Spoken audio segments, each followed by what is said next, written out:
Sign it or you'll leave this house with nothing." Ryan Mitchell slammed the divorce papers onto the table so hard the wine glasses jumped, then grabbed Emily's wrist and shoved the pen into her hand in front of his entire family. His pregnant mistress smirked. His mother laughed and raised her glass. "Finally, my son is free of the biggest burden of his life." They thought they were crushing a poor girl from Iowa with nothing to her name. Not one of them knew the woman whose wrist he'd just twisted secretly owned a $45 billion empire. Before we begin, please subscribe and follow this story to the very end. And in the comments, tell me what city you're watching from so I can see how far this story travels. Emily Carter had learned a long time ago that the cruelest words are never shouted. They are spoken softly with a smile in front of people who are meant to laugh. And on that cold evening in the Mitchell family mansion in Chicago, every word was spoken exactly that way. She had walked into that dining room expecting tension. What she did not expect was an ambush. Ryan had asked her to come. He'd said it was important, said they needed to talk, said it like a man who still had the decency to want privacy.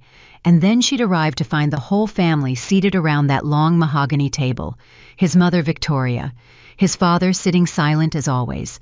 His sister, Megan, who had never once in 8 years looked at Emily without a hint of contempt. And beside Ryan, in the seat that had once belonged to Emily, sat a young woman she had never seen before.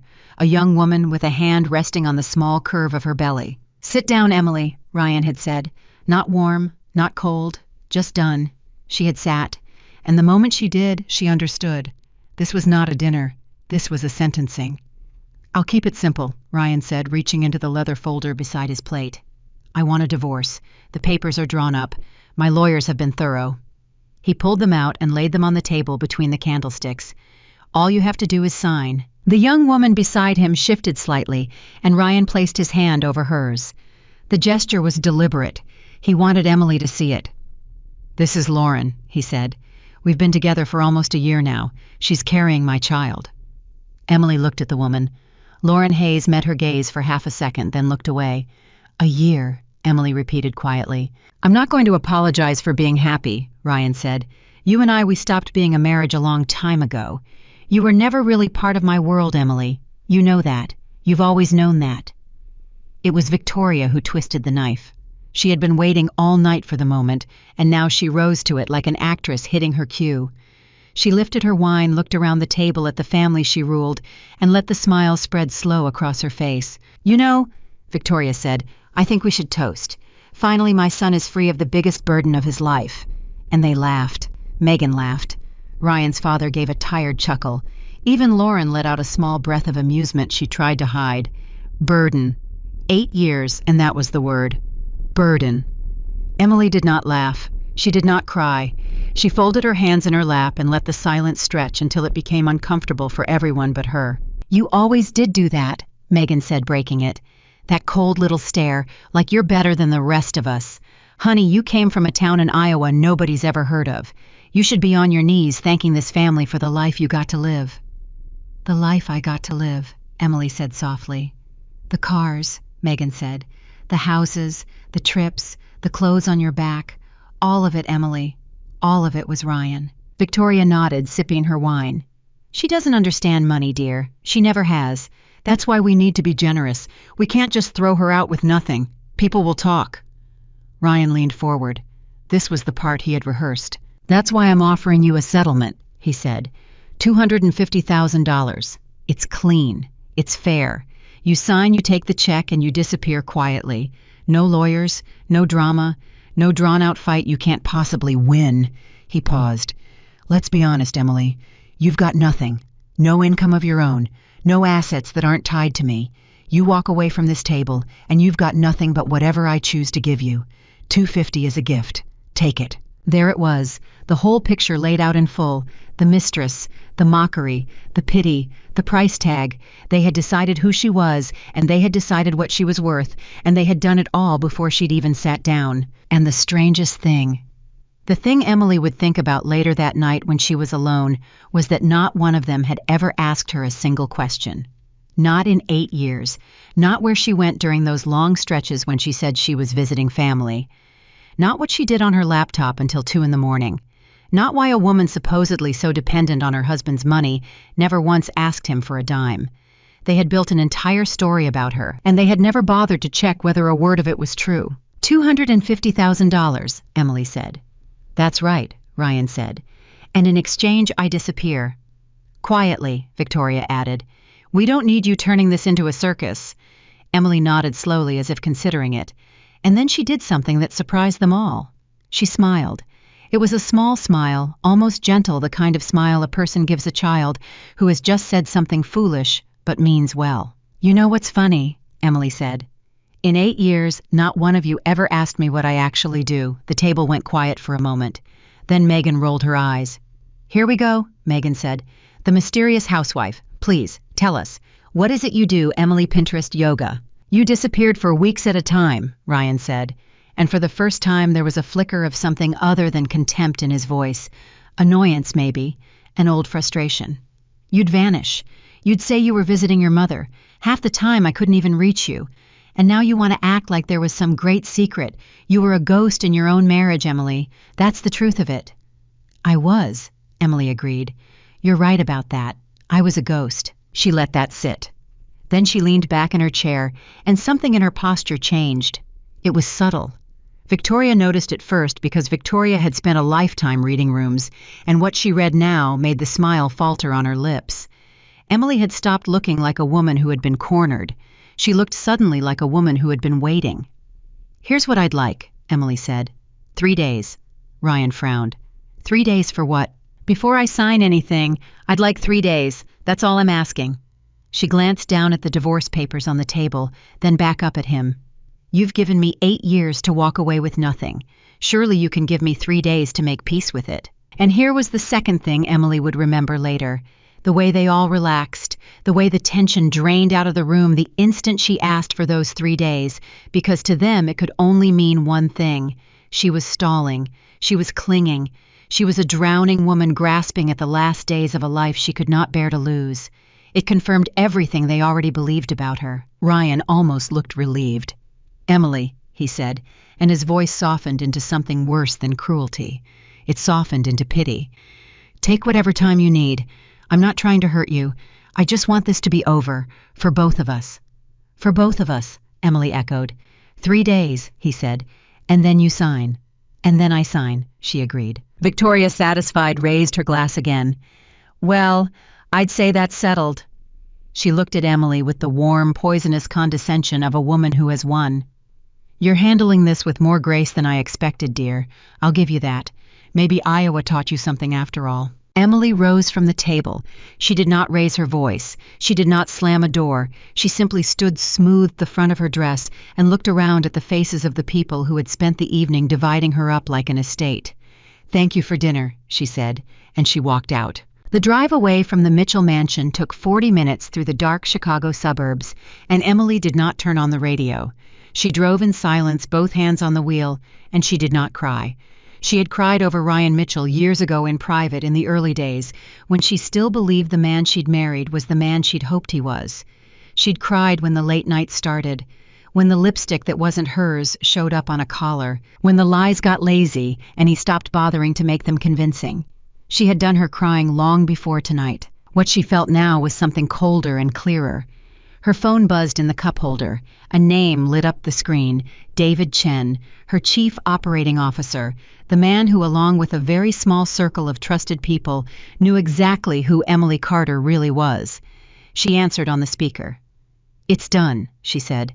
He served the papers tonight, in front of his whole family. His mother called me the biggest burden of his life. There's a girlfriend. She's pregnant. About a year, he said. There was a long pause on the line. Emily, David said carefully. I'm sorry. I know I've said it before, but I am. You didn't deserve any of this. No, Emily said. I didn't. What do you want to do? And there it was. The question Ryan Mitchell had never once thought to ask. What do you want to do? Not what will you do now that I've left you. Not how will you survive without me. What do you want to do? Asked by a man who knew that whatever she answered, she had the power to make it happen. Emily was quiet for a moment, watching the dark road unspool in front of her headlights. I asked him for 3 days, she said. 3 days, David repeated. Before what? Before I sign. He thinks I'm stalling. He thinks I can't let go. A thin, humorless smile crossed her face. His mother said I was handling it with grace. And what are you actually doing with those 3 days? Emily took a slow breath. David, she said, I want you to pull every file we have on Mitchell Innovations, every contract, every patent filing, every licensing agreement Ryan's company has signed in the last 6 years. I want the acquisition file, the one the board's been pushing me to sign off on. I want it on my desk by the time I land. The silence on the other end was different now, sharper. David Chen had worked beside Emily long enough to recognize the precise moment when she stopped being a wounded wife and started being the founder of Carter Global Holdings. Emily, he said slowly, the acquisition. We're 3 weeks from closing. $40 million. The board's been treating it like a done deal. A beat. Are you telling me you want to pull it? I'm telling you I want to look at it, Emily said, with clear eyes, for the first time. And if you don't like what you see, she thought about Victoria's smile. She thought about the word burden lifted on a glass of wine to a chorus of laughter. She thought about 8 years of letting them believe she was small because it had been easier, because she had wanted a marriage more than she had wanted to be right, because some foolish, tender part of her had still hoped that Ryan might one day see her. That part of her was gone now. It had died at that dinner table quietly between the candlesticks. Then I'll do what I should have done a long time ago, Emily said. I'll look at exactly what my husband built, and I'll find out how much of it was ever really his. You think he stole from us, David said. It wasn't quite a question. I think, Emily said carefully, that for 8 years I sat at that man's kitchen table and told him about my work because I was lonely and he was my husband, and I trusted him. I think I talked about ideas I was developing, strategies, technologies the company was building. I think I told him things a wife tells a husband, never imagining he'd do anything with them, but nod and pretend to listen. Her hands tightened on the wheel. And I think tonight a man who has nothing of his own had the nerve to call me a burden in front of his family. So no, David, I don't think he stole from us. I think I'm about to find out. There was a long quiet on the line.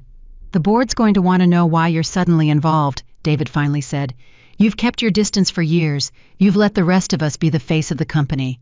The minute you walk into that building and start asking questions about Mitchell Innovations, people are going to talk. Let them talk, Emily said.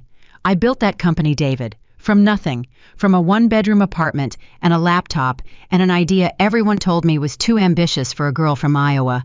I let other people be the face of it because I wanted a private life, because I thought I could have love and peace and quiet and still have everything I worked for. She let out a breath. I was wrong.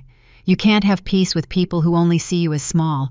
So I'm done being quiet. I'm coming home. She heard David exhale on the other end, and when he spoke again, there was something almost like relief in his voice, as if he had been waiting years for this version of her to come back. The jet can be ready by morning, he said. I'll have everything you asked for, Emily. He hesitated. When the board sees you walk in, they're going to stand up. You know that, right? Half of them have never met you in person. You're a legend to those people. The founder nobody sees. They're going to lose their minds. For the first time that night, Emily felt something other than cold. Not joy exactly, something steadier. The feeling of standing on solid ground after a long time falling. Good, she said. Let them stand. She ended the call and drove the rest of the way in silence, and as the city lights grew brighter ahead of her, she let herself replay the dinner one final time. Ryan sliding the papers across the table, Lauren's hand on her stomach, Megan's sneer, and Victoria lifting her glass, savoring every syllable. Finally, my son is free of the biggest burden of his life. They believed they had just thrown away a poor woman from Iowa with nothing to her name. They believed they were generous to offer her $250,000. They believed the most dangerous thing Emily Carter could do in the next 3 days was beg. What none of them understood, what not one person in that gilded dining room could have begun to imagine, was that the woman they had just humiliated was the single largest shareholder of a $45 billion empire, that the acquisition Ryan's company was so desperate to close the deal that would have made Mitchell Innovations and saved Ryan's over-leveraged finances sat unsigned on her desk, awaiting her signature alone. That every patent he had built his reputation on, every breakthrough he had paraded as his own genius traced back through a paper trail that ended at her. They had spent the evening laughing at a ghost, and the ghost had just decided to come back to life. Emily Carter pulled into the airport an hour later, the private terminal lit up against the dark. David's car was already there. So was a folder thick and heavy, waiting on the seat of her own car when she transferred her things. The acquisition file, Mitchell Innovations.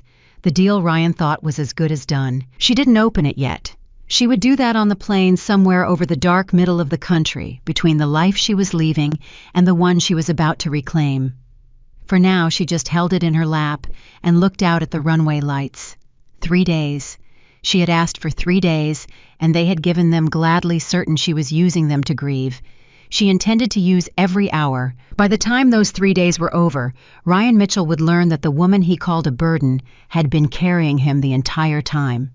His mother would learn that the girl from Iowa she'd mocked over dinner held more power in a single signature than the entire Mitchell family had accumulated in 3 generations. And the empire they were all so proud of, the empire built on borrowed ideas and inflated numbers and a confidence that had never once been challenged, would learn what happens when the quiet person in the room finally stops being quiet. Emily Carter boarded the plane. She found her seat, set the folder on the small table in front of her, and as the jet began to taxi down the runway, she finally opened it. The first page was a summary of Mitchell Innovations' core technologies. She read the first line, then the second.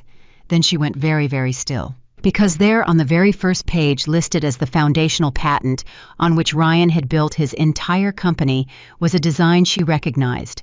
A design she had sketched out years ago on the back of a napkin at her own kitchen table late one night, while her husband poured himself a drink and asked her with the bored politeness of a man who didn't care about the answer what she was working on. She had told him. She had trusted him. And he had taken it. Emily Carter closed the folder, leaned back in her seat, and as the plane lifted off into the dark sky over Chicago, she understood with perfect cold clarity that this was no longer about a divorce. This was about everything he had stolen, and she was going to take all of it back. The Carter Global Tower rose 40 stories above the streets of Manhattan, and Emily Carter had not set foot inside it in almost 3 years. She had built the company that owned it.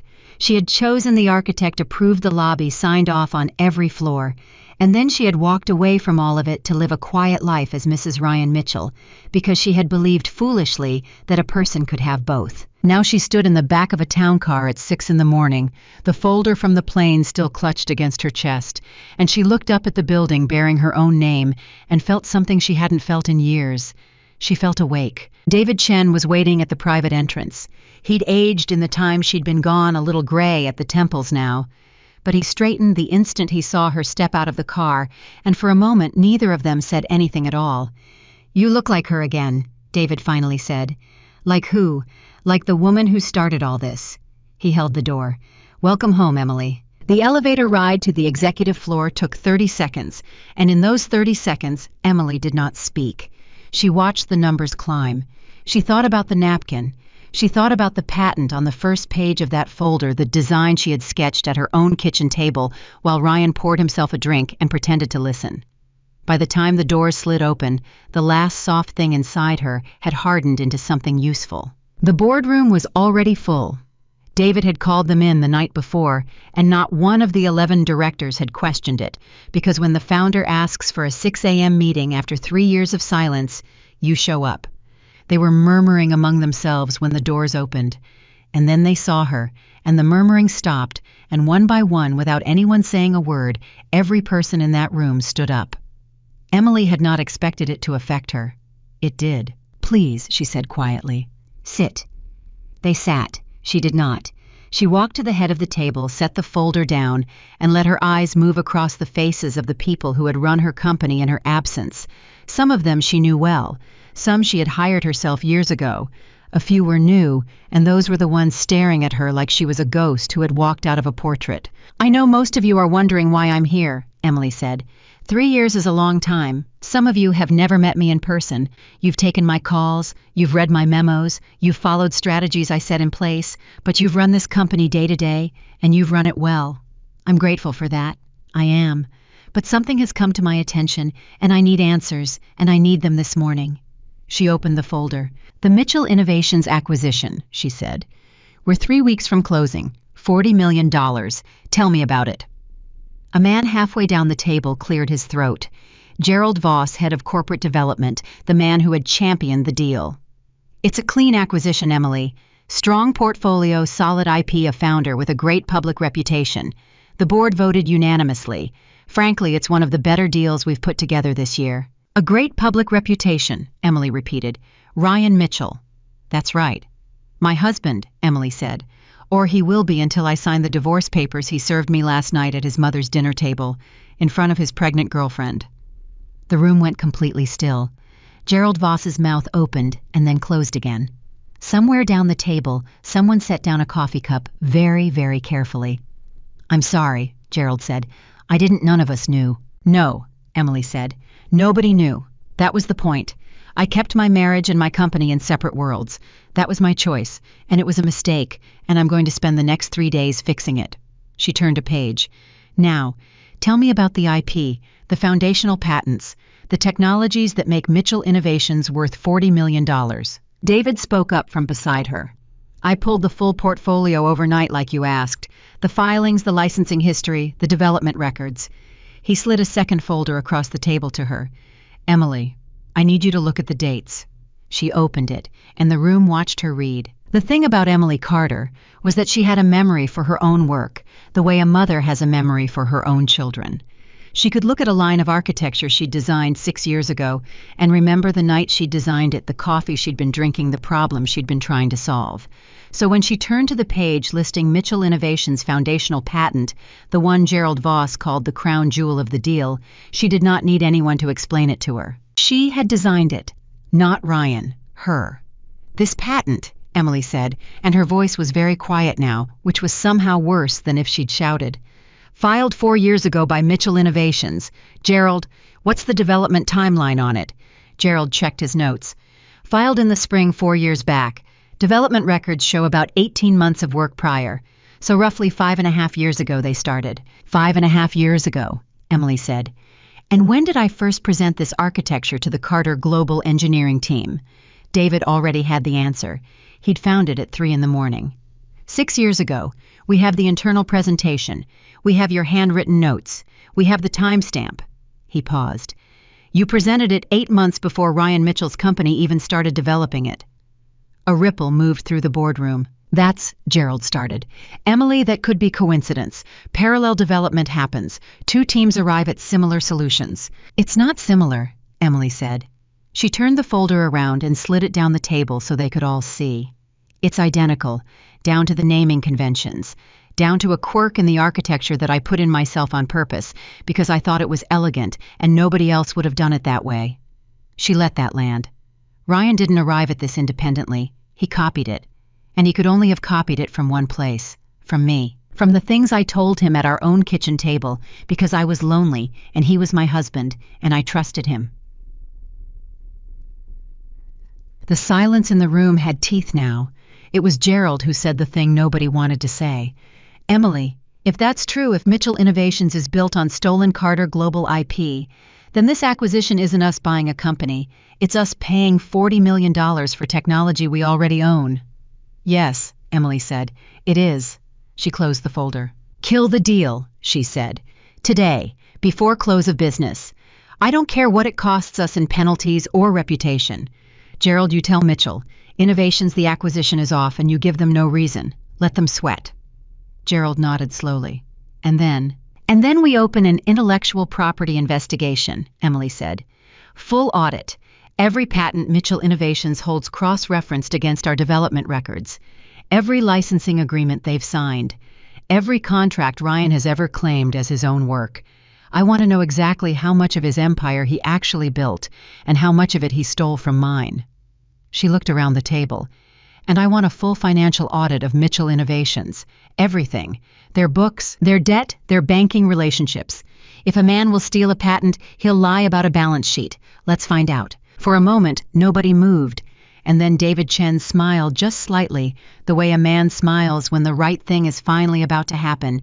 And he picked up the phone in the center of the table. That was the first hour. By the time the sun was fully up over Manhattan, Carter Global Holdings had quietly killed a $40 million acquisition, and 3 separate teams were already pulling Mitchell Innovations apart thread by thread. And 40 miles outside Chicago, Ryan Mitchell woke up with no idea that anything in his world had changed. He found out at noon. How was in his corner office at Mitchell Innovations, leaning back in his chair, telling Lauren over the phone about the look on Emily's face the night before, when his assistant knocked and entered without waiting. "Mr. Mitchell, Carter Global is on the line. They say it's urgent." Ryan grinned. He thought he knew what this was. The acquisition. The $40 million that would clear his debts, fund his expansion, and let him start his new life with Lauren on a clean slate. He'd been waiting for this call for weeks.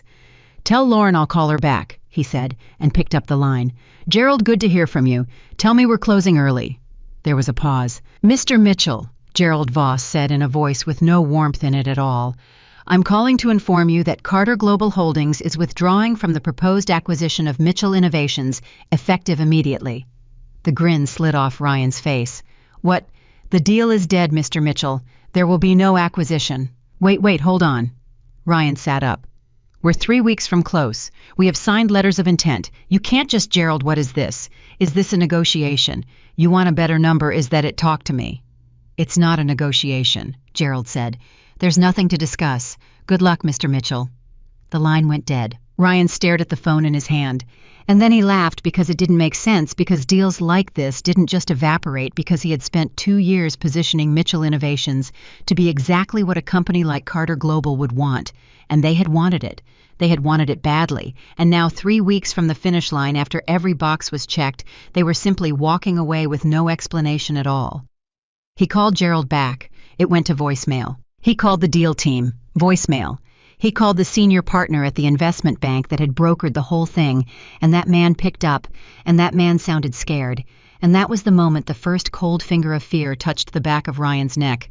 "Ryan," the banker said, "what did you do?" "What do you mean, what did I do? I didn't do anything." They pulled out. "No reason, no warning. They just, what are you hearing? What do you know that I don't?" "I don't know anything," the banker said too fast. "That's the problem. Nobody knows anything. Carter Global doesn't kill deals at close, Ryan. They don't. In 15 years, I've never seen it. And when a company like that suddenly walks away from $40 million and won't say why..." He stopped. "People are going to assume they found something. In your books, in your IP, in something. And once people start assuming, the assumption becomes the truth, whether it's real or not." Ryan's mouth had gone dry. "There's nothing to find." The banker was quiet for a second too long.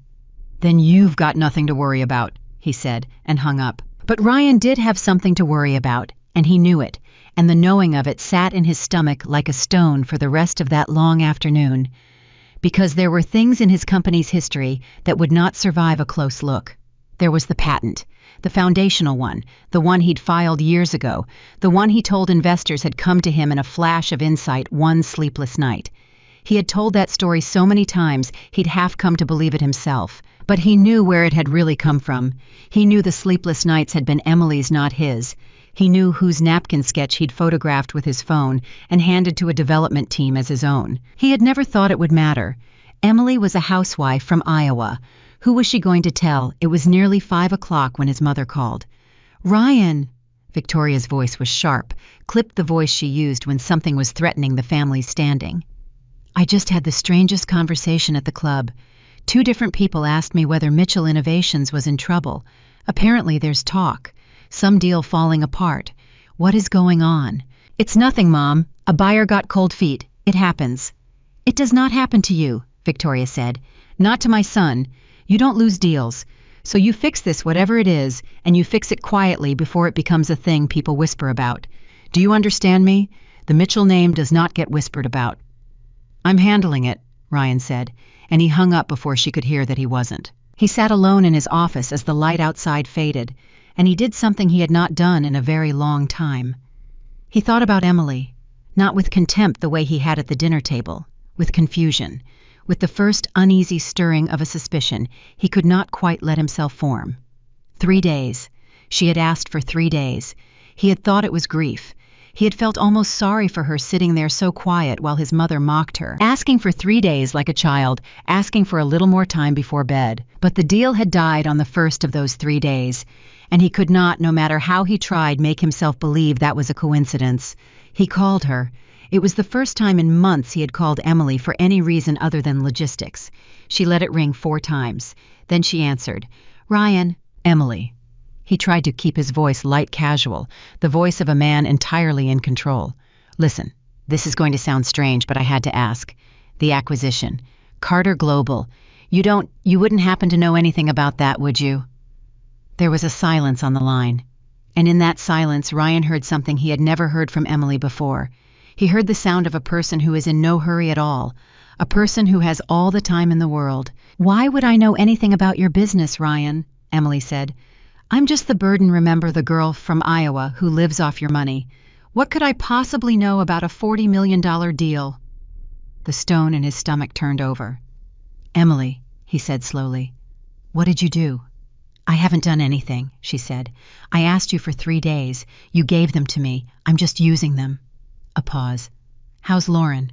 And then she hung up. Ryan sat there with the phone against his ear long after the line had gone dead, and for the first time he let himself look directly at the suspicion he had been avoiding all day. It was impossible. It was absurd. Emily had no money of her own, no power, no connections. He had seen her bank account. He had seen the modest little life she lived when she wasn't spending his money. There was nothing about her, nothing at all, that could touch a company like Carter Global. And yet, the deal was dead. She had asked for 3 days, and just now on the phone she had not sounded like a woman who had lost everything. She had sounded like a woman who had just gotten started. Across the country in a glass office 40 floors above Manhattan, Emily Carter set down her phone and looked out at the city she'd built her fortune in. David Chen knocked and came in holding a tablet, and his face was tight in a way that made her sit up. "That was fast," she said. "What did the audit team find?" "You were right about the patents," David said. "We've already confirmed 3 core technologies that Mitchell Innovations claims as original, all of them traceable to Carter Global development records that predate his filings. That alone is enough to gut his entire valuation." He hesitated. "But that's not why I came in." "Then why did you come in?" David set the tablet down in front of her. "Because while the IP team was pulling his patents, the financial team started pulling his books, and they found something we weren't even looking for." He pointed at the screen. "Emily, Ryan Mitchell isn't just a thief. Look at these entities, these holding companies. Half of them don't do anything. They have no employees, no operations, no real assets. They exist on paper and money moves through them. And then the money goes somewhere we can't see yet." Emily looked at the screen. She looked at the web of shell companies laid out in front of her, the arrows pointing from one empty entity to another, the tens of millions of dollars flowing through corporations that did not in any real sense exist. She understood instantly what she was looking at. She had been in business long enough to know exactly what this kind of structure was built to do. "He's hiding something," she said softly. "He's hiding a lot of something," David said. "And the loans, Emily, the bank loans that funded his expansion, the financial statements he gave those banks to secure them." He swiped to the next page. "They don't match his real numbers. They're inflated, badly. He told the banks his company was worth far more than it ever was, and they lent him money against numbers that were never true." Emily was very still. "David," she said, "do you understand what you're telling me?" "I understand exactly what I'm telling you," David said. "I'm telling you that your husband didn't just steal your ideas. I'm telling you he built his whole empire on lies that aren't just unethical. They're federal." Emily Carter looked down at the web of shell companies one more time at the proof of everything Ryan had done while she sat quietly at his kitchen table and let his family call her a burden. And she realized that the 3 days she had asked for were not going to be about a divorce at all. They were going to be about how far a man could fall, and how fast once the woman he underestimated finally decided to let him. She let him fall for exactly 1 more day before the rest of the world started to notice. It began with a single line in a financial newsletter that landed in every important inbox in America on the second morning. Carter Global Holdings abruptly withdraws from Mitchell Innovations acquisition at close no reason given. That was all it said. 11 words. But in the world, Ryan Mitchell had spent his life trying to belong to 11 words like that were a death sentence. And by 9 o'clock that morning, every investor, he had every banker, every partner, was asking the same question the broker had asked him the day before. What did he do? Ryan spent that morning on the phone, and every call went worse than the last. His investors wanted answers he couldn't give. His lawyers wanted to know if there was anything they should be worried about. And when he said no, there was a silence on the line that told him they didn't believe him. By 11, two of his largest backers had requested emergency meetings. By noon, the first of them had quietly begun the paperwork to pull their money out. And then at 2 o'clock that afternoon, Carter Global Holdings did the thing that turned a bad day into the end of Ryan Mitchell's world. They went public. It was a press release 3 paragraphs long issued through every major financial wire in the country. Carter Global announced that in the course of its due diligence on the proposed Mitchell Innovations acquisition, it had uncovered substantial evidence that several of Mitchell Innovations' foundational patents were derived from intellectual property belonging to Carter Global Holdings, with documented development records predating Mitchell's filings by as much as 8 months. The company stated that it had initiated formal legal proceedings to reclaim the disputed intellectual property and that it was cooperating fully with the relevant authorities. It did not name Ryan Mitchell personally. It didn't have to. Ryan was watching a business news channel in his office when the story broke across the bottom of the screen and he felt the blood drain out of his face. Within minutes, his phone was ringing so constantly he had to silence it. Within the hour, the value of Mitchell Innovations, the company he had built his entire identity around, the company that was supposed to fund his beautiful new life with Lauren, began to collapse in real time. He called Emily. She didn't answer. He called her again and again. On the 5th call, she picked up, and her voice was as calm as still water. "You're going to ruin me," Ryan said. He wasn't shouting. He had moved past shouting into something quieter and more desperate. "You understand that, don't you? Whatever this is, whatever you think I did, you're going to destroy everything I've built." "Everything you've built," Emily repeated softly. "That's an interesting way to put it, Ryan, because here's what I keep coming back to. You can't lose something you never owned." "What is that supposed to mean?" "It means I've seen the patents," Emily said. "All of them. I've seen the development records. I've seen the napkin, Ryan. Do you remember the napkin? It was a Tuesday. You were pouring yourself a bourbon, and you asked me what I was working on, and you didn't care about the answer. But I told you anyway because I was your wife, and I was lonely, and I thought that's what marriage was. I drew it for you, the whole architecture, on a napkin at our kitchen table." Her voice didn't rise. It didn't have to. "And 8 months later, your company filed a patent on it, word for word, quirk for quirk.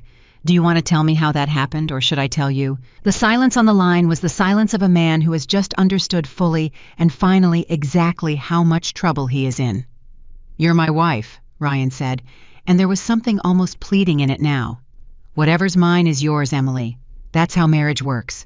If I use something you said, an idea, a sketch, that's not theft. That's 2 people sharing a life." "We weren't sharing a life," Emily said. "You were stealing one, and you're about to find out the difference." She hung up. That was the last conversation Ryan Mitchell had with his wife before the empire came down around him, and afterward he sat alone in his office for a long time. And somewhere in that hour, the truth he had been refusing to see finally forced its way in. There was only one way Emily could have done this. Only one way a housewife from Iowa could kill a $40 million deal in a single day and then put out a press release through every financial wire in America. She was not a housewife. She had never been a housewife. The woman he had been married to for 8 years, the woman his mother had called a burden over dinner, the woman he had offered $250,000 to disappear, was somehow impossibly connected to Carter Global Holdings at the very highest level. He just didn't yet understand how high. He found out the next morning, the 3rd day, because that was the morning the audit became something far worse than a business dispute. The intellectual property scandal had drawn attention, and attention was the one thing Ryan could not afford, because attention meant people looking closely, and people looking closely found the shell companies. A financial journalist chasing the patent story started pulling Mitchell Innovations' corporate filings, and within hours that journalist had stumbled onto the same web of empty holding companies that David Chen's team had found 2 days earlier. By midday, the story had changed shape entirely. It was no longer a story about a stolen patent. It was a story about a man who appeared to have constructed an elaborate network of paper companies to move money through and about bank loans, secured against financial statements that did not match reality. And once a story like that is in the air, the people who lent the money start to panic. Ryan's bank called at 1 in the afternoon. The voice on the other end was not friendly. "Mr. Mitchell, we need to schedule an urgent review of your accounts and the financial statements you provided in support of your credit facilities." "There's nothing wrong with my statements," Ryan said. "Then the review will be quick," the banker said, "but it's not optional. And Mr. Mitchell, given the public reporting, we're freezing the lines of credit pending that review, effective now." Ryan felt the floor tilt under him. The frozen credit lines were the oxygen his over-leveraged company ran on.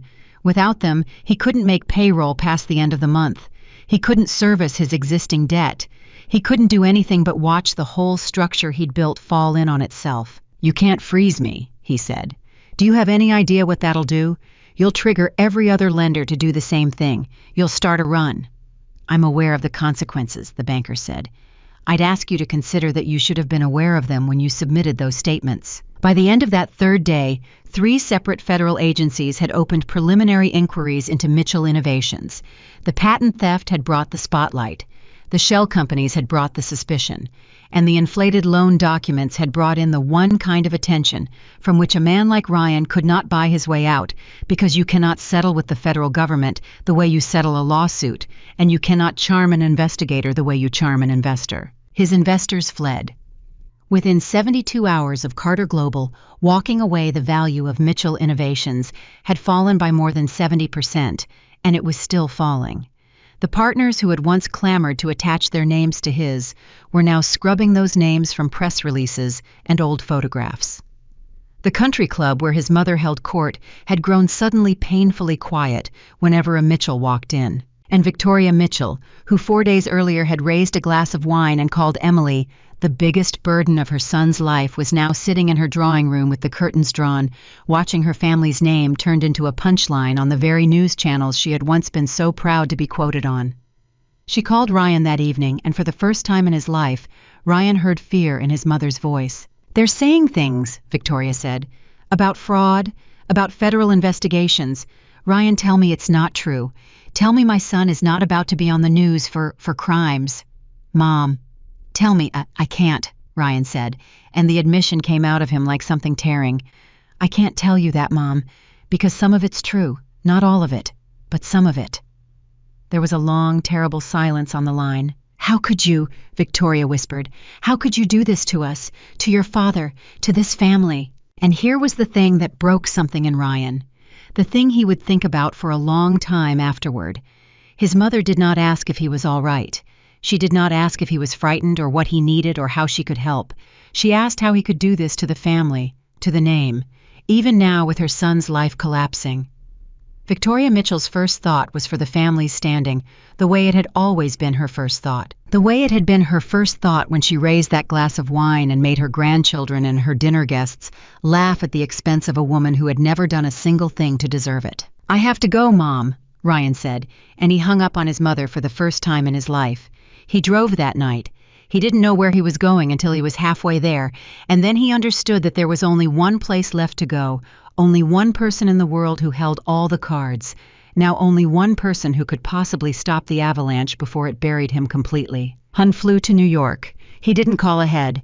He showed up at the Carter Global Tower at 9 the next morning, the 4th morning, unshaven and hollow-eyed in a suit he'd slept in, and he stood in that grand lobby he had never seen before and asked the security desk if he could see Emily Carter.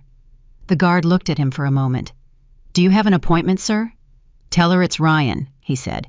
Tell her it's her husband." The guard made a call. Ryan stood in that lobby for 20 minutes watching beautiful, confident people stride past him, people who worked in a building. His wife apparently owned a piece of people who had no idea that the man slumped against the wall by the security desk was the disgraced thief whose name was all over the news. And then the guard came back and said simply, 41st floor, she'll see you. The elevator ride felt like the longest of his life. When the doors opened, David Chen was waiting for him, and David Chen looked at Ryan Mitchell the way a man looks at something he has scraped off his shoe. "She's giving you 10 minutes, David said. "I'd use them well." He led Ryan down a corridor of glass and quiet to a corner office at the end, and he opened the door, and there she was. Emily, his wife, sitting behind a desk the size of a dining table in an office that looked out over half of Manhattan, wearing the calm of a woman who has already won and is simply waiting for her opponent to realize it. "Hello, Ryan," she said. "Sit down." He sat. He looked at her. And for the first time in 8 years, he truly looked at her, and he did not see a burden, and he did not see a girl from Iowa, and he did not see the quiet woman who had drifted around the edges of his life. He saw a stranger, a powerful, composed, formidable stranger who happened to have his wedding rings matched somewhere in a drawer. "I don't understand," he said. "I don't, Emily, none of this makes sense. This office, this building, the board, they, who are you?" "You really don't know," Emily said, and there was something almost like wonder in her voice. 8 years. You really never knew. Then tell me. So she told him. She told him she had started Carter Global Holdings when she was 24 in a one-bedroom apartment with a laptop and an idea that everyone told her was too ambitious for a girl from a town in Iowa nobody had heard of. She told him she had built it quietly, deliberately, that she had chosen to keep her name out of the press and let other people be the public face of the company because she wanted a private life, because she wanted more than anything, to be a person and not a headline. She told him that by the time she met him, the company was already worth billions, and that she had never told him, never told anyone in his family, because some foolish part of her had wanted to be loved as Emily, not as Carter Global. $45 billion, Emily said quietly. That's what the company is worth now, Ryan. I am the founder and the single largest shareholder. The board you can't get on the phone, the company that walked away from your acquisition, the entity that holds the patents you stole. That's me. It was always me. I was sitting at your kitchen table the whole time, and you were so busy looking down on me that you never once thought to ask who I actually was. Ryan made a sound that wasn't quite a word. He put his face in his hands. "And here's the part I want you to understand," Emily went on. And now finally there was an edge in her voice, the first crack in the perfect calm. "The settlement you offered me, $250,000 to disappear. You sat at that table with your pregnant girlfriend and your laughing mother, and you offered me out of what you imagined was generosity, a sum of money that is to me a rounding error, less than a rounding error, and I let you. I sat there and I let your mother call me a burden, and I let your sister tell me to get on my knees and thank your family, and do you know why I let them?" Ryan looked up. His eyes were wet. "Why?" he whispered. "Because I wanted to remember it," Emily said. "Every word. I wanted to remember exactly who you all were when you thought I had nothing.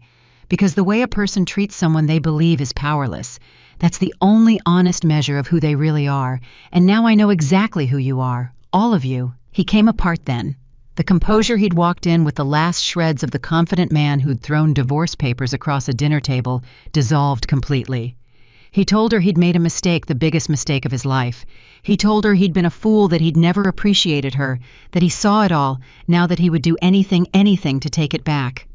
He reached across the desk for her hand, and Emily did not pull away exactly, but she did not give it to him either. She simply looked at his outstretched fingers, as though they belonged to someone she had known a very long time ago. "I loved you," Ryan said, and he believed it in that moment, the way drowning men believe in anything that floats.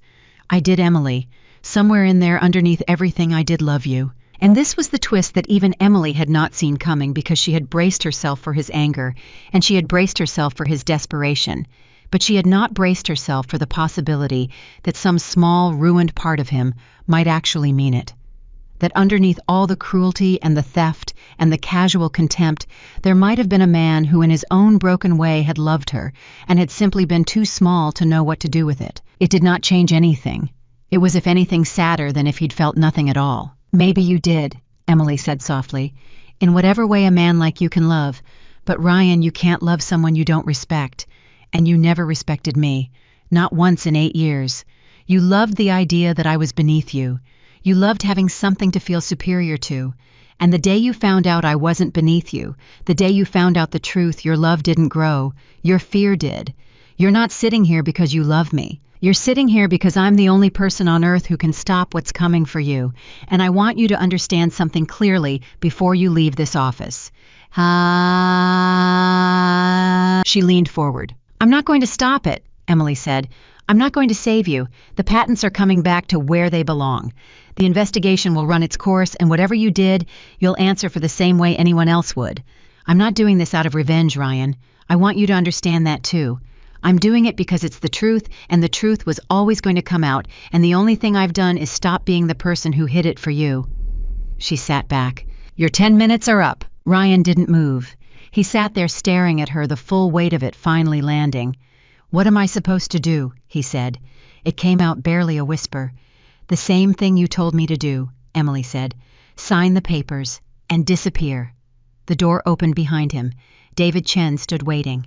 And as Ryan Mitchell rose on unsteady legs and walked out of that office, past the people who didn't know him and the city that wouldn't miss him, Emily Carter turned her chair toward the window and looked out over the empire she had built, with her own 2 hands, the empire her husband had spent 8 years failing to see, and she did not feel triumphant, and she did not feel cruel. She felt for the first time in longer than she could remember, like the truth, and her life were finally the same shape. He signed the divorce papers that afternoon. There was a certain symmetry to it that did not escape Emily. He had thrown them across a dinner table demanding she sign, and 3 days later he signed them himself in a lawyer's office in Chicago with hands that would not stop shaking. He took nothing from her.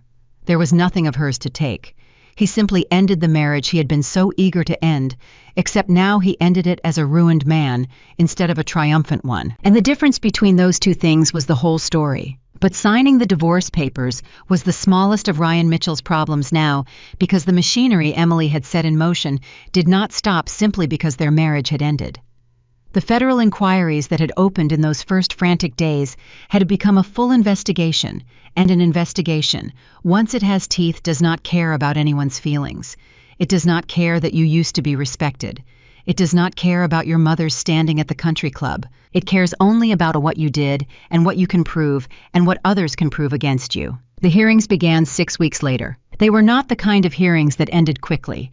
The patent matter alone would have taken months, but the patent matter turned out to be the least of it, because once the investigators had a thread, they pulled it, and the thread led to the shell companies, and the shell companies led to the loans, and the loans led to a paper trail of inflated financial statements that Ryan had signed his own name to over and over for years. There was no version of events in which those signatures were a misunderstanding. He had attested in writing to numbers he knew to be false, in order to borrow money he could not otherwise have borrowed.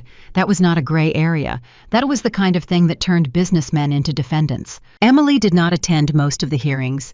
She had given her statements, provided her documentation, and then she had stepped back because the case no longer needed her. The truth, once it was out, had its own momentum. It did not require her to push, but she watched.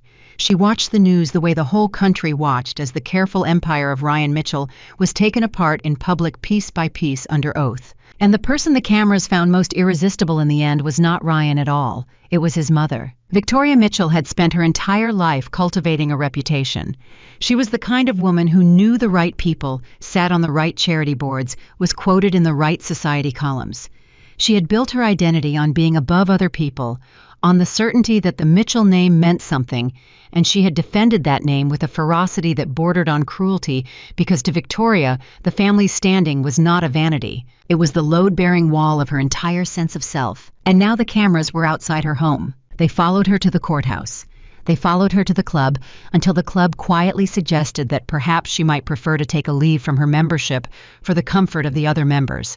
They followed her to the grocery store, and every single one of those reporters asked her some version of the same question, the question that must have felt to Victoria like a blade between the ribs. How does it feel, Mrs. Mitchell, to be the mother of a man accused of fraud? She had no answer that helped her. There was no gracious response, no perfectly chosen phrase that could undo what her son had done or restore the name she had spent 60 years polishing.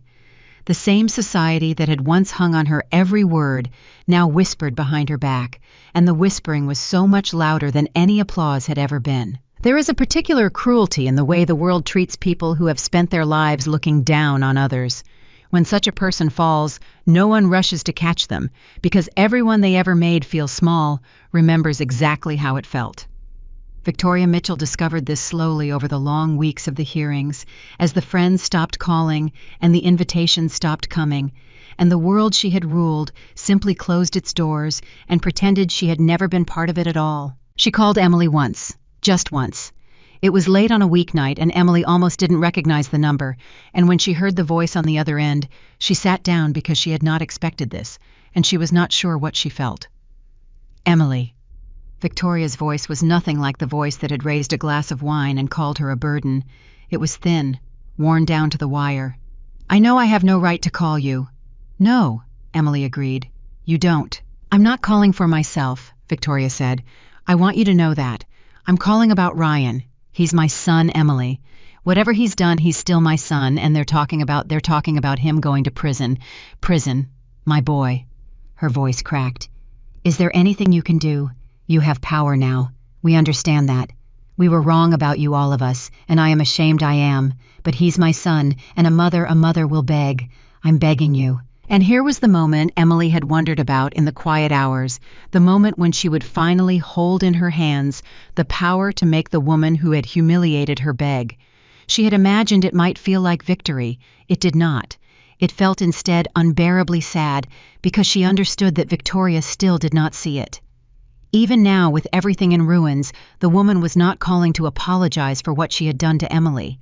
She was calling because she needed something. The shape of it had not changed at all. 8 years ago, Emily had been useful as a burden, someone to feel superior to, and now she was useful as a savior, someone to beg from, and in neither version was Emily ever quite a person to Victoria Mitchell. She was only ever a means to something the family needed. Victoria, Emily said, and she was surprised by how gentle her own voice was.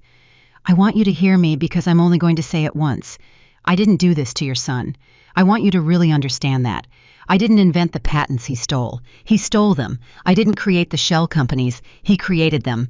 I didn't sign false financial statements to defraud banks of millions of dollars. He signed them. Every single thing that is happening to Ryan right now is the consequence of something Ryan chose to do freely, while he believed no one was looking and no one would ever find out. She took a breath. All I did was stop hiding it. That's all. I stopped being the person who let it stay hidden. But you could stop it now, Victoria pleaded. You could. I couldn't, Emily said. And I want you to understand that I'm telling you the truth, not refusing you out of spite. This isn't a lawsuit I can settle. These are federal charges. They left my hands the moment the investigators got involved. There is no phone call I can make, no favor. I can pull no amount of money that can make the truth untrue. Even if I wanted to save him, Victoria, and I want you to sit with the fact that I don't, I couldn't. The thing he built was always going to collapse. The only thing anyone ever did was tell the truth about it. There was a long silence on the line, and then Victoria asked the question that in the end told Emily everything she would ever need to know about the woman. Why are you doing this to us? Not why did Ryan do this? Not what did we do wrong? Why are you doing this to us?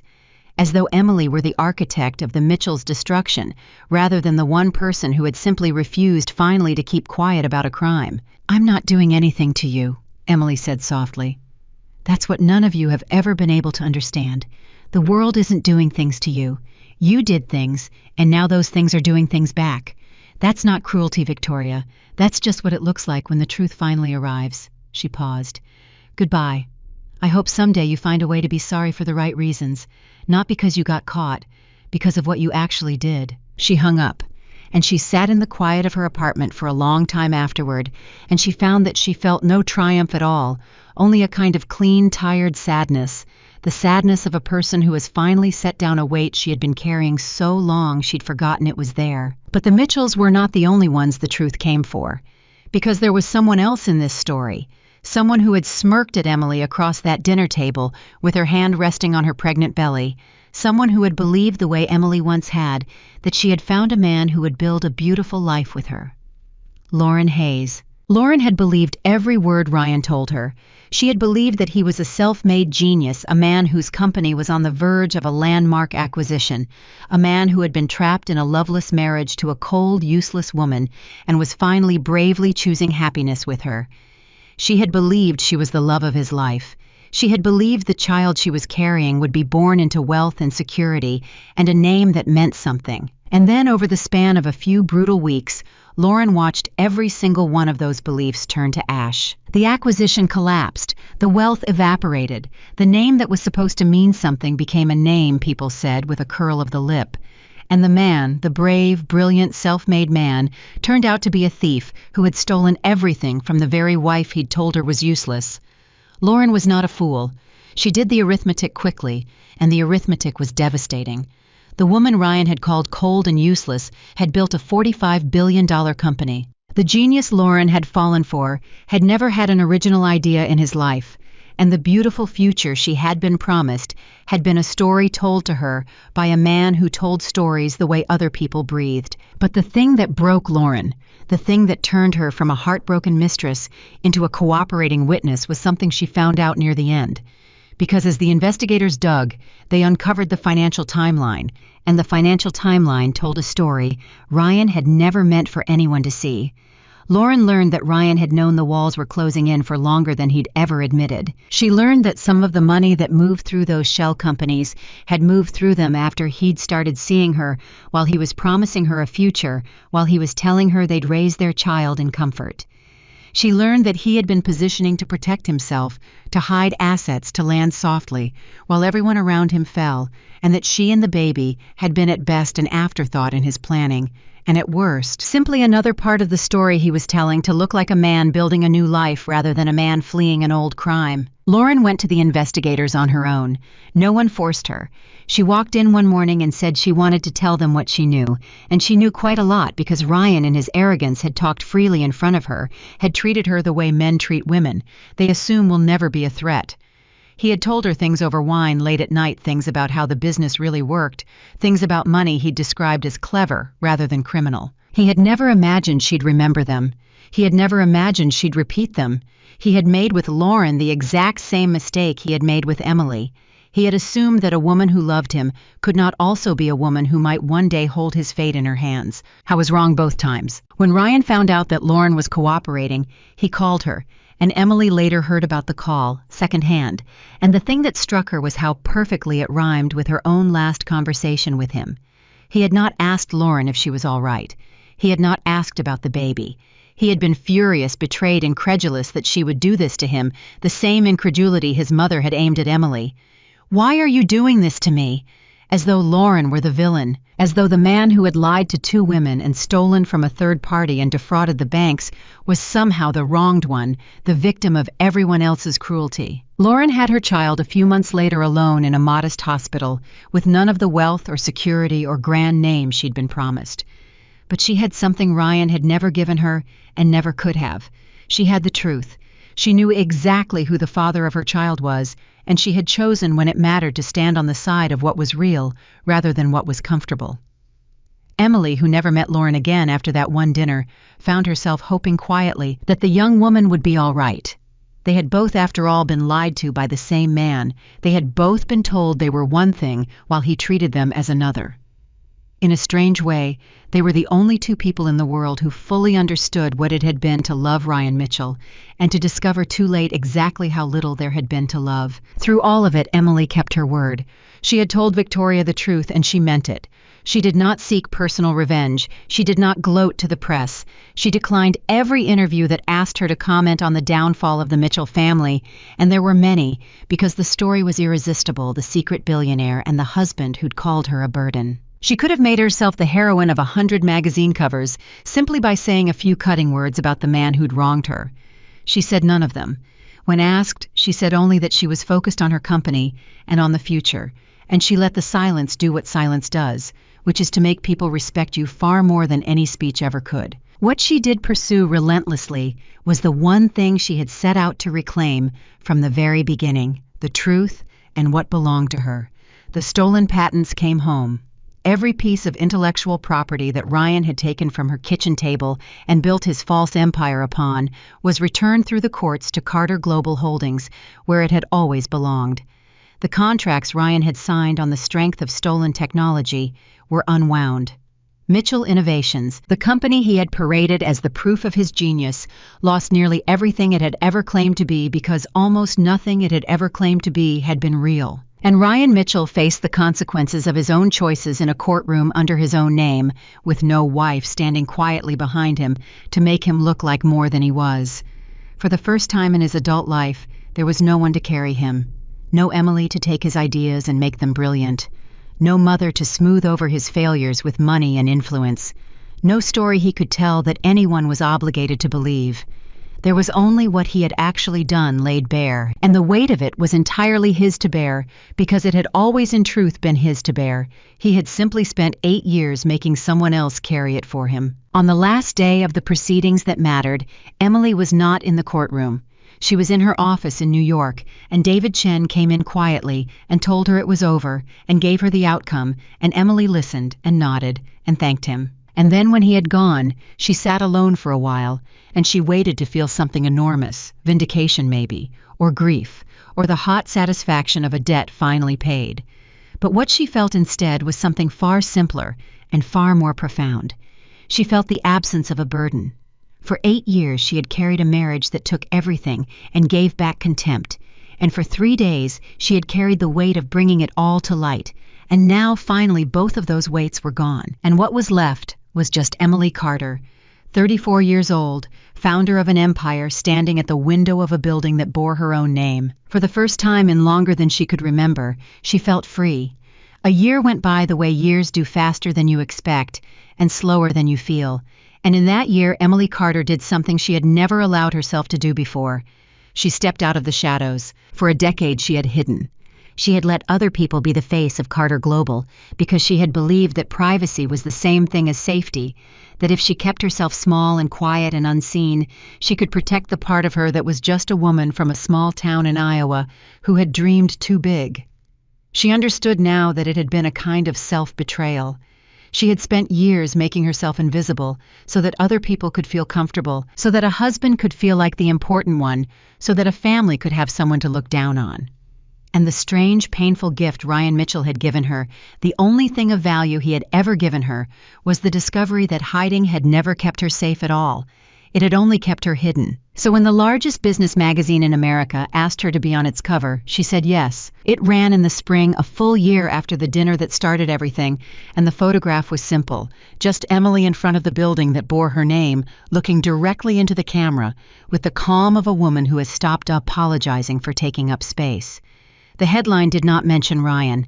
It did not mention the scandal or the divorce or the husband who had called her a burden over dinner. The headline was about her. The founder who built an empire in the dark, it read, and then in smaller letters underneath, and what made her finally step into the light. The story ran in dozens of countries. And the thing that surprised Emily, the thing she had not anticipated at all, was that the part of the article people responded to most was not the $45 billion. It was not the patents or the company or the staggering scale of what she had built. It was a single paragraph near the end where she had spoken for the first time publicly about what it had been like to be underestimated for 8 years by the people who were supposed to love her. Women wrote to her by the thousands. Women who had been told they were nothing. Women who had made themselves small so the men in their lives could feel large. Women who had quietly built things, raised things, carried things, and watched someone else take the credit and the bow. They wrote to tell her that reading her story had made them feel for the first time in years that they were not crazy and that they were not alone, and that the quiet work they did in the shadows was not worthless simply because no one had ever clapped for it. And it was those letters more than anything that gave Emily the idea for what she would do next. She started a foundation. She funded it herself with her own money, and she built it for a very specific purpose, the purpose that had been written in every one of those thousands of letters, whether the women knew it or not. The foundation existed to support women starting their own businesses, and to fight for people whose work and ideas had been stolen by those with more power than they had. It was in a sense the thing Emily wished had existed for her younger self. The girl with the laptop in the one-bedroom apartment, the girl who'd been told her ambitions were too big for where she came from. And it was also, though she rarely said so out loud, a kind of monument, not to her own triumph, to every woman who had ever been called a burden by someone too small to see what she really was. David Chen, who had stood beside her through all of it, told her one afternoon that the foundation was going to define her legacy more than the company ever would. Emily had thought about that for a moment, and then she'd said something he never forgot. "The company proved I was smart," she said. "The foundation is going to prove I was right about what to do with it." The work was good. The work was real. And slowly over that year, Emily became a person she had never quite let herself be before. Not a wife standing behind a man, not a secret founder hiding behind a company, just Emily Carter, fully visible, fully herself, taking up exactly as much space in the world as she had earned and not 1 inch less. It was the foundation's work that brought her to Boston in the autumn of that year to speak at a conference for young entrepreneurs. She almost said no. She still did not love speaking in public, still felt in some old corner of herself the instinct to step back and let someone else take the stage. But she went, because she had promised herself she would stop stepping back, and because she knew there would be young women in that audience who needed to see a woman like her standing in the light. The room was full. She spoke for half an hour, and she did not talk about strategy or fundraising or the mechanics of building a company, though she could have talked about any of those things for hours. She talked instead about the thing the letters had taught her. She talked about worth and where it really comes from, and how easy it is to let other people convince you that you are less than you are. And when she finished and the applause settled, the moderator opened the floor for questions, and a young woman near the front stood up. She couldn't have been more than 20, a student nervous holding a microphone with both hands. She asked the question that everyone in the room had been wondering, but had been too polite or too intimidated to ask. "You've been through so much," the young woman said. "Everyone knows the story now, the betrayal, the way they treated you. After all of that, what's the most important thing you learned?" The room went quiet, and Emily stood there for a moment, and she thought about the dinner table and the glass of wine and the word burden. She thought about the napkin. She thought about the 3 days. She thought about Victoria begging on the phone, and Lauren walking into the investigator's office alone, and Ryan signing the papers with shaking hands. She thought about all of it, the whole long arc of how she had been made small, and how she had finally refused to stay that way. And then she leaned toward the microphone, and she said the truest thing she knew. "Never make yourself smaller," Emily said, "so that someone else can feel bigger." For a moment the room was silent. And then it rose. The whole audience, hundreds of people, came to their feet at once, and the applause was not the polite applause of people acknowledging a famous speaker. It was something else. It was the sound of a room full of people, many of them women, many of them young, hearing said out loud the thing they had spent their whole lives needing someone to say. It went on far longer than applause usually does, and Emily stood in the middle of it, and for the first time in her life, she did not feel the urge to wave it off, or to deflect it, or to step back and make herself small. She simply let herself receive it. She had earned it. She knew that now. And somewhere far from that room in Boston on a screen, carrying the conference's live stream, Ryan Mitchell watched her say it. The year had not been kind to him, and there was no reason it should have been. He had faced what he had done in full, with no one left to carry him. The empire was gone. The name his mother had spent a lifetime polishing was a thing people used as a cautionary tale, now a story told in business schools about hubris and theft, and how quickly it can all come apart. He had lost the company, and the woman he'd left Emily for, and the standing, and the certainty that had once made him feel like the most important man in any room. He had lost in the end everything except the one thing he had never wanted and could not give back, which was a clear and unobstructed view of exactly what he had thrown away. Because that was Ryan's real punishment, not the legal consequences, harsh as they were. The real punishment was understanding. For 8 years he had looked at Emily and seen a burden, a girl from Iowa, a woman who lived off his money and contributed nothing. And now, with all of it stripped away, with nothing left to protect his ego from the truth, he could finally see her clearly, and what he saw was the most extraordinary person he had ever known. He had been married to her. He had sat across this breakfast table from her for 8 years. He had held the napkin she'd drawn the future on, and he had photographed it like a thief instead of cherishing it like a husband. He had been handed by some impossible stroke of luck a partnership with one of the most brilliant minds of her generation, and he had spent every day of it making her feel like she was the lucky one. Watching her on that screen, hearing the room rise to its feet for her, Ryan finally understood the full shape of what he had done. He had not lost a wife. A man who loses a wife loses a person who loved him.